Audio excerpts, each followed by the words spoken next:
الله أكبر الله أكبر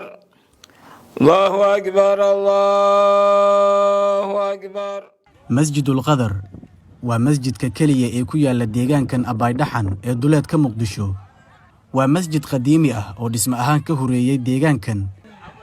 وحونا ديسان يهي إن كبدن لبو قرني جميعة كحر المسجد كان وبيا لآن مدك بدن لحدن سنو كدب مركي علذوبي عيلكي أقدنا مسجد كان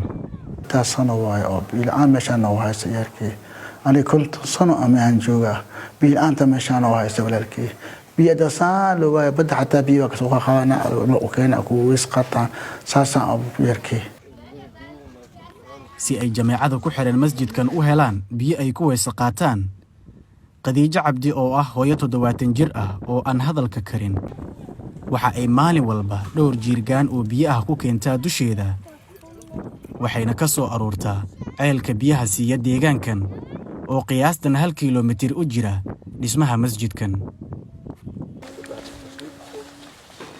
qatar ayay u gelisaa nafteeda xilliyada qaar si uu biyo u helo masjidkan waxayna ku qasban tahay in ay dhexmarto biyahan oo badda ka yimaada mararka qaarna dhabarka u dhaafa marina u ah inta u dhaxaysa masjidka iyo ceelka ay biyaha ka soo dhaamiso Khadiijo Cabdi 5 jeer ay maalintii hooyadan jirgaankan biyaha soo saarta dalcadan si jamaacada ku xiran masjidkan ku yaala deegaanka ay waysaqaad u helaan maadaama masjidku uu yahay mid aan ceel lahayn ama biyo aan laga helin in ka badan 20 sano ayay Khadiijo biyo dhaamin u sameynaysaa masjidkan